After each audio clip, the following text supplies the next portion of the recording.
So this is a follow-up post to my last post where I told you about the best advice I was ever given for my reactive dog.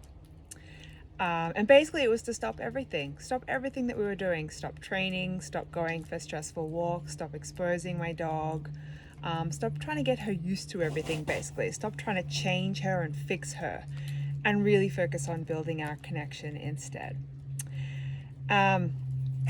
So we are responsible for making our dogs feel safe in their environment, no matter what that environment is. It's not up to our dog. Our role is to create a circle of safety and trust with our dogs, where our dogs feel safe and secure. And this means they are less likely to act out or behave in a way that is out of character for them, if we provide these safe circumstances for them. When you're in the process of developing this circle of trust with your dog, because it doesn't happen right away, and for many of us, if we've made a lot of mistakes along the way, then we don't have that yet. It doesn't matter if you've had your dog for a year or for 6 weeks. We could still be in the same position regardless if we haven't till now put our dog's safety and building confidence and trust as our priority. So when we are building that circle of trust with our dog, it's super important not to put our dogs in situations that are too hard for them or unsafe. Otherwise, we'll never be able to teach our dogs that we can, in fact, keep them safe. It's just never going to automatically go into their brain, and they're always going to take matters into their own hands. So basically what happens is they won't learn to look to us for information or instructions. Instead, your dog is going to automatically be in survival mode all the time. And in this state, they can't respond to cues and they don't learn. And there might be environments where they can respond easily to cues, and you do find they learn things. And that's your information right there, that all those other places where those things don't happen and you're not making progress or you're constantly stagnant, that's information for you right there, that those environments your dog doesn't feel safe in. And they're not going to just get used to it and just learn to feel safe if we keep exposing them at that level and we repeat the same mistakes. Now here's a very significant quote from Kathy Kowalik in a recent blog of hers. This was actually from this week's blog and podcast, which I listen to every week. It's amazing, it's inspiring, it's a great way to start the week and to learn how to connect with our dogs on a real level. So here it is. We seek connection with others because it helps us feel safe. Both dogs and humans are wired to connect. Our hearts lead the way to facilitate that connection by sending signals to our brains that engage a sense of safety, calm, and happiness. Our autonomic nervous system is like our personal surveillance system. It forces us to ask questions, either consciously or subconsciously, about what's going on around us. It helps us determine whether something is safe or not. And all social mammals have the same personal surveillance system, including our dogs. When the autonomic nervous system deems something unsafe, it could cause our dogs to become reactive and anxious. This system learns through experience, and it begins at a very young age. For puppies, early experiences can impact their actions later in life. They may develop fears that you can't explain. But if you go back far enough, you'll be able to pinpoint an experience or series of incidents that have led to your dog's anxieties and triggers today. Over time, our internal systems are shaped to respond to the experiences we have gone through. Now, of course, we can't go back and trace what happened with our dog, but what we can understand is that, even if we can't see anything that caused it, it doesn't matter. It doesn't matter what caused it. It's something that's in our dogs. We can't blame them for it. They're not doing it on purpose. It is an automated reactive response that is developed in their nervous system long, long ago, or maybe it happened while you're with them and you just didn't notice, and that's okay. We're learning new things all the time, myself included, and we learn from our mistakes. And sometimes it's not our fault at all. It doesn't really matter at the end of the day. We can only work with what we've got now and move forward. She then goes on to say, co-regulation is essential for survival and living in partnership with your dog. Connecting with your dog, building trust, and making them feel safe is key towards building a brilliant partnership lifestyle. If your dog's biological need for connection is not met, it can lead to autonomic responses of protection and survival strategies, which could be in the form of various behaviors. And so what that means is we need to stop focusing on our dog's behavior and the distractions around us so that we can, through co-regulation, help our dogs to feel safe by being able to role model ourselves that we feel safe and calm and we are here and open for connection and support when they need us. And that also means we can't keep putting ourselves in situations where we don't feel safe, calm, and happy, as Kathy calls it. That's kind of like the 3 criteria that we need to meet over anything else. That should be our priority: being safe, calm, and happy, us and our dogs. And so we just don't put ourselves in situations where both and our dogs don't feel that way. It sounds so simple, right? And it is. We're the ones who come up with all these excuses as to why we can't make it happen. Oh, my dogs need walks, we don't have anywhere safe to walk, blah blah blah, this and that. But believe me, it's possible for everyone. We just have to think outside the box and be creative. But we're going to go on to talk about a few of the things you can do.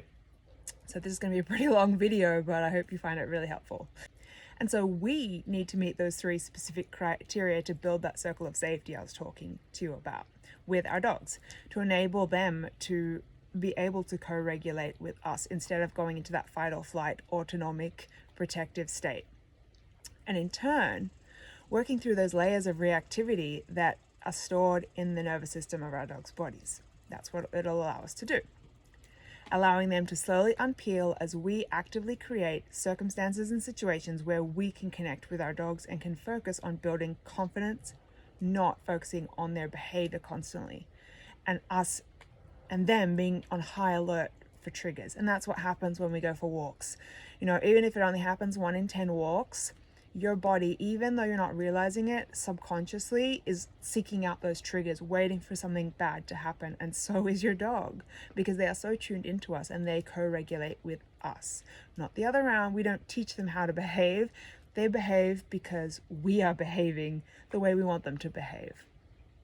And what many people don't realize is that every time they take their dog out for training and exposure, thinking that their dog is getting used to being around their triggers simply because they don't react on that day, or maybe they haven't reacted in a while, maybe. But this does not translate to my dog is comfortable around these things and feels safe. Okay? Maybe for some dogs, but it's such a fine line and it's so easy to cross that line. And so we shouldn't be risking it on a daily basis if we actually want to make progress and help our dog to learn to feel safe, so that they don't feel the need to jump into the stratosphere every time they're triggered, right? So if we want to make that progress and help them feel safe, we need to stop overexposing them on a daily basis. And in my opinion, we're putting our dogs at too much risk by going into places where we're less than 95% sure we're not going to run into someone or run into the trigger, or we're not going to have enough distance to be able to carefully navigate it without pushing our dog over their limit. And the reason why, like, you might think this is like, oh, no big deal, whatever, if my dog reacts once on a walk, I can handle that, that's not a big deal. But each and every time your dog has a reaction to something, this releases cortisol into their body, which fills up their stress buckets. You may or may not have heard of stress buckets before. It pertains to humans as well as dogs. But if we don't give them time to empty those stress buckets and we keep pushing them beyond their limits, it's like a ticking time bomb. It takes at least 36 hours for cortisol to leave the body. But when a dog is faced with constant cortisol dumps on a regular basis, like every day or even every second day, it's the equivalent to a human being living in a chronic state of stress. And for a dog living in that state, it can take up to 8 weeks for them to empty their stress buckets. It's crazy.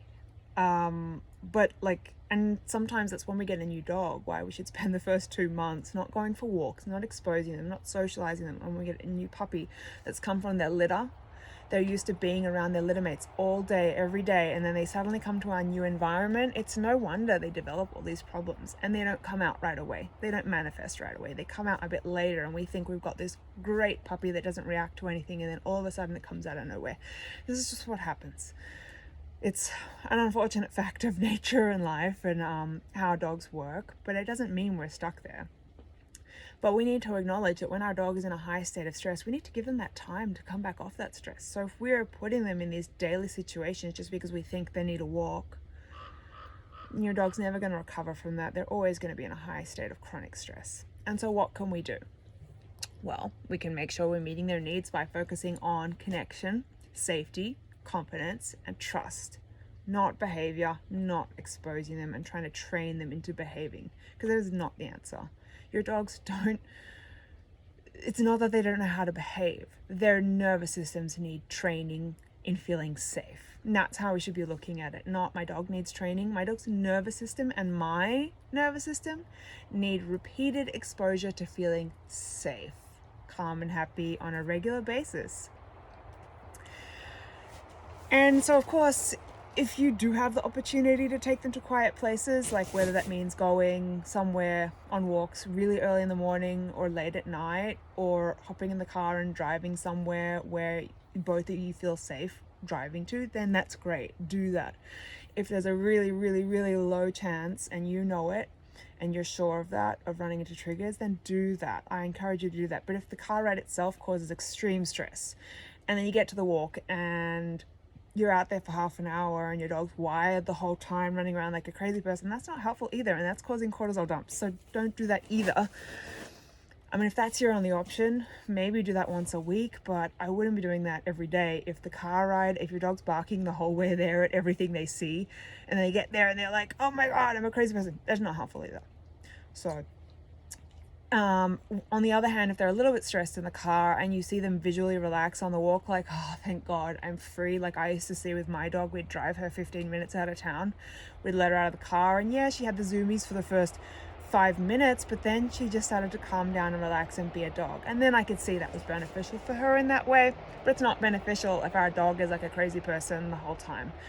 Some dogs can even be overstimulated by their environment alone. So it doesn't mean you can't go on these walks, but I would actually keep them shorter, because once your dog is saturated with that stimulation, their brain is in overdrive. No matter what you see in your path, you won't be able to handle it together. So it's not helpful.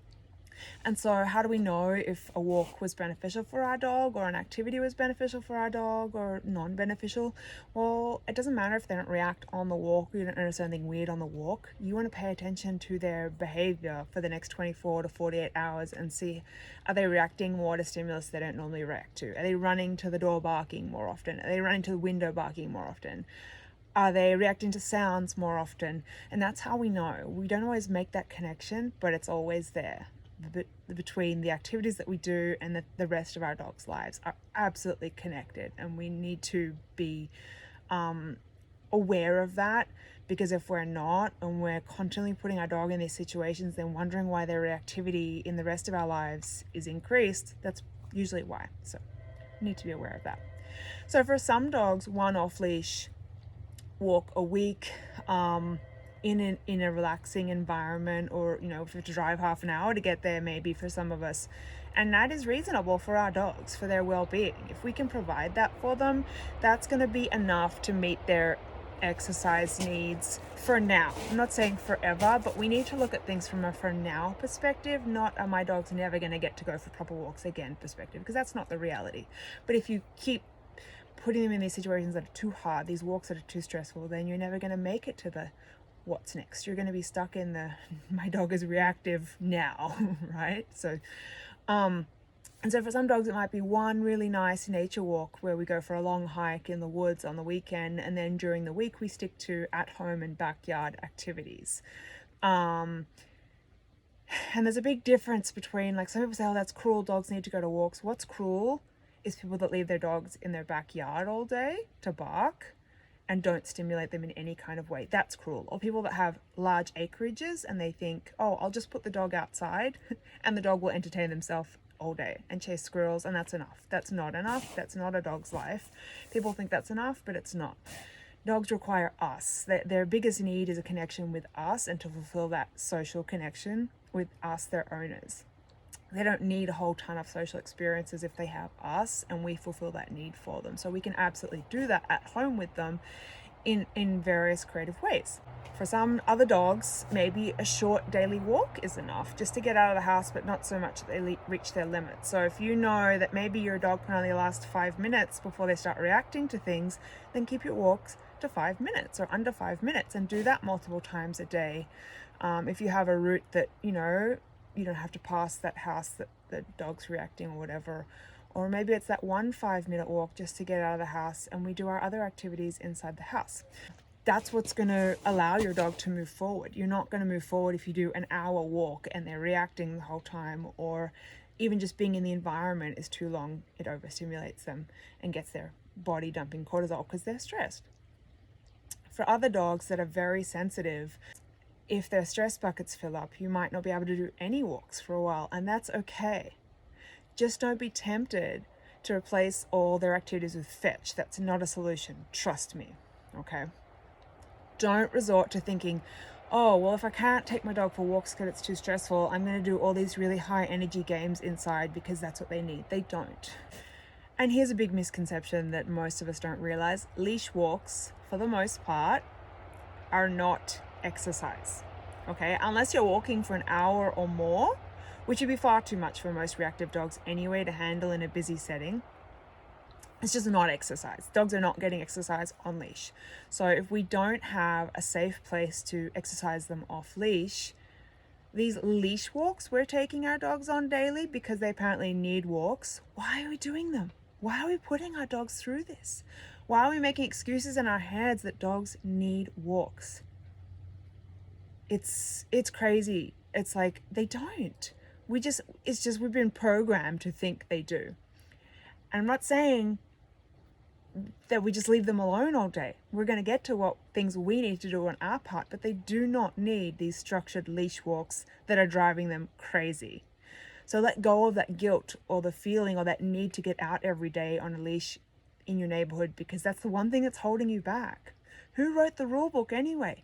My leash reactive dog needs to go for walks every day in an environment that stresses them out or they cannot be happy. Why? Clearly someone who didn't understand reactive dogs wrote that rule book and spread this rumor.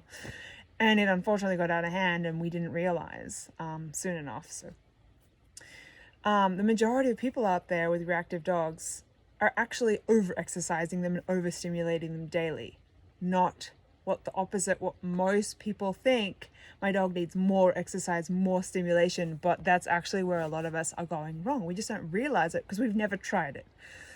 Until the problem happened, we decided they need more stimulation, more exercise. And the most common piece of advice I see given, and dog trainers often give, is do more activity, give them more stimulation, tire out your dog. And this is the very reason so many dogs today are struggling. Go figure. We're working at the wrong end of the spectrum. We have to work with the dog we have and make it a priority to allow them to decompress and de-stress, but still find ways to meet their needs.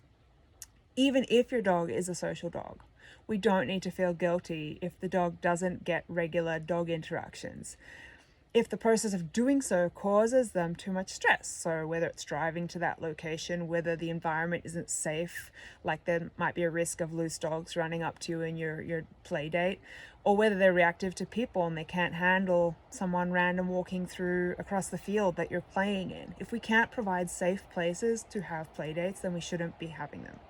But if it's an option to have a dog come to your house and play, or you go to someone else's house and it's not stressful to get there, then that could be a good outlet for your dog's social needs. But dogs don't need them, trust me, okay? But again, if we're doing these play dates, they should not be seen as a replacement for exercise. Play dates shouldn't be running around for a full hour. And if playing means your dog gets over-aroused and can't self-regulate or stop playing on their own and doesn't take breaks, sniffing, running around, doing their own thing, and then coming back together with their buddy, that's not healthy play, and it's not helpful for your dog. It's not going to help them to self-regulate. It's just keeping them in a wide, overstimulated state. And that's the state that's going to come up in their mind every time they see another dog. Whether they like them or they're overexcited or scared of them, they're going to associate other dogs with overstimulation. And it's not going to help them self-regulate. It's not going to fill up the stress buckets. So we shouldn't be doing that either. Your dog has greater needs that we can focus on, such as meeting their need for connection, of course, because they're hardwired for that. We know they need that. But also what's really important is that they're getting enough sleep. So 18 to 20 hours a day on average for most dogs, and lots of downtime too on top of that. Realistically, only 50% of their awake time should be spent actually doing things. And that's a big mistake a lot of us are making. Most of us do far too much with our dogs, and as a result, our dogs are not getting enough downtime to decompress, refuel, form new neural pathways, learn, which means our dogs are going to be making poor decisions, and they're never in a state to learn new things. They might look like it, like, oh, you can get them to do cues and things in your house, but out in the real world, it's not going to help you. If, their brain is constantly going, blah, blah, blah, it's not, we can't live like that, and neither can our dogs. So we need to be mindful of letting our dog get rest, and lots of it, way more than most of us are allowing our dogs to do, because most stories that I hear is, oh, my dog doesn't get enough exercise, I never have time, blah, blah, blah. But that's just something we tell ourselves. It's something we've been programmed to think, and we've conditioned our dogs to feel that way too. And we're going to get into that in a little bit. Just because we're home doesn't mean we should be engaging with our dogs. If that's your habit, then you better start working on that today.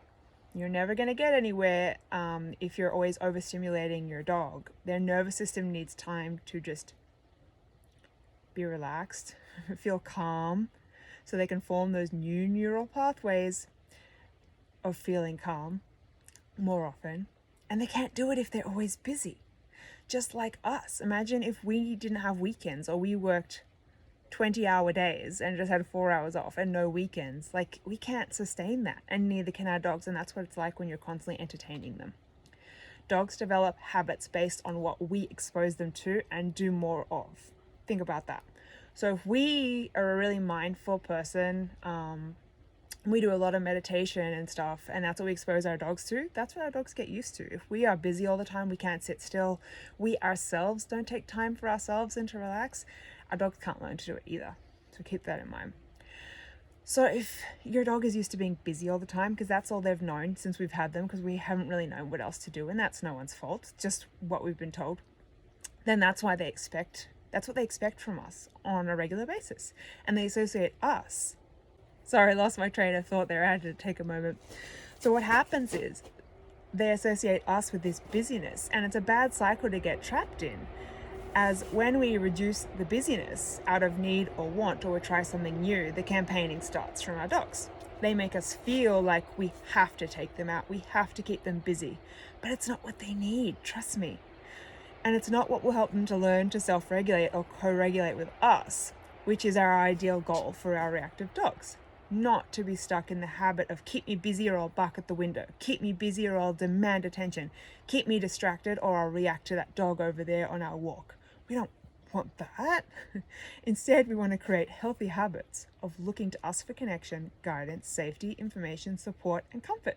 And so when our dogs, when they do this campaigning, if we know we've already met their needs for that day, to the best of our ability, we have to set a clear boundary. Like, when is it us time? When is it me time versus us time? We need to, think of a baby toddler. We can't engage with them every second of every day. That's not possible. We have to get our own things done. And so we clearly communicate to them, like, oh, honey, I'm sorry. You're just going to have to play with your toys right now. I'm cooking dinner. I can't physically cook dinner and have you in my arms at the same time. I know moms probably try, but it's not always possible. And so we teach young babies from a young age when we are available and when we're not. And obviously for our dogs, there's going to be much less time than a baby. They don't need that contact all the time. They can learn to just be in that same room with us without us touching them or telling them what to do. And that can start as simply as, like, I'm having my morning coffee and I want to have this 5 minutes to myself. So when they come and nudge you, interrupt you, just say, I'm sorry, sweetie, I'm just taking some time for myself. I'm having my coffee. Go on now. We can hang out when I'm done. And we just leave it at that. And when they campaign, you just breathe through it. You know you're setting a boundary. They're not going to understand it right away. You're prepared for them to campaign. You're just going to sit there and say, I know I've done the right thing. It's going to be a hard journey because they're so used to me entertaining them and petting them whenever they feel like, but that's where we've got to start. And we've got to build on that slowly. And as our dog gets used to it, we can use it in more and more situations. And so that's just a summary of how to deal with attention-seeking behavior. If you want more information on that, I can definitely send you a podcast link for that. And so what else can we do with our dogs that's not activity that's going to stress them out? Well, we can spend intentional time doing less with our dogs, just us and our dogs with no distractions, no phones, no anything. So that includes cuddles, massage, yoga, meditation if you're into that. So if you like meditation, invite your dog to do it with you. Don't lock them out of the room. And so what I do every day is I literally walk up to my dogs and I invite them to come with me and hang out with me, not the other way around. And I do that, and they can come to expect that that will be available to them when it's appropriate. And we're gonna have that time to connect, and we just sit there just being, right? Not doing anything. So did you know that by spending 30 seconds or more touching your dog, it releases oxytocin, which is the love drug, that deepens and strengthens your connection with your dog. So if you're only ever giving your dog like quick little scratches or like fast-paced little cuddles like this and you're thinking that's enough for them, no, they crave that. And most dogs, I'm not going to say if you've got a dog that's not comfortable being touched just yet, obviously it's not going to work for them, but most dogs that are comfortable being touched benefit greatly from 30 seconds or more of light, like deep, whether it's with firm pressure or if it's soft, whatever your dog's comfortable with, it's really good for them. So you should try that out if that's not something you already do every day. And so we want to engage in more activities that build trust, communication, and confidence, not over-arousal play, not these cortisol-producing and OCD-producing activities like let's run back 50 times and fetch the ball 50 times. That's not healthy for our dogs. And so we want to focus on our dog rather than for trying to find something to fill their time. They want to connect with us more than anything, but if all we offer them is a game of fetch, then that's all they know. That's all they've come to expect exists in their world. So we need to slowly expose them to new things that involve connecting with us, not the ball, not the thing. We don't just look to activities to keep our dogs busy. So what's even better to do is relationship building games that we can do together instead of stressful walks. Examples include hide and seek, hide the toy, which I'm going to post a video of tomorrow of me doing this with my dog and how I just the steps that you can take. Doing a kibble trail, finding other items other than toys. You can, like, fetch is not the worst thing in the world, but it should be done with some element of impulse control, and it should be kept short for highly reactive dogs that obsess over things like that and get really out of control really quickly. We don't want to just be throwing the ball 50 times. With my dog, we might throw it 3 times, and in between I ask her to hold briefly so that she's showing some impulse control, and then she gets to go and get it. And then I might hide it for her on the next repetition, and then the next hour after that we might do a fetch. But we don't just go try and exercise her that way. That's just a fun activity we do together where we work on our impulse control. And so tracking and nose work is also great games to play. They're a little more advanced, but every dog can learn them. They're all capable, just you need baby steps and practice. So Google how to start those things with your dog, and that starts in the house. You don't even need to go outside for these things, but if you have a backyard and it's good weather, you then progress to that outside after you've done it inside. Groundwork and walking in patterns in the house and the yard, so making obstacles in your house to practice walking with your dog and keeping them by your side with your connection, not with force, but actually inviting your dog to be with you and smiling at them. And oh, I love it when you walk next to me, and, you know, patting your leg, encouraging them to go with you, doing stuff like that. And then outside you could put a leash on them and set up obstacle courses, things to walk over, things to walk around. Those kind of things are really good for our dogs as they take mental focus. Also teaching our dogs tricks using not luring, because that's not doesn't use a dog's mind, but using choice-based learning where they actually have to think about what we want them to do. So clicker training is ideal for that. But it's only enjoyable for your dog if it's approached in a way that's without pressure or expectations, and they do have a choice whether they can participate or not. So it should be just for fun. And if your dog doesn't want to do it, that's fine, no worries. Let's do something else.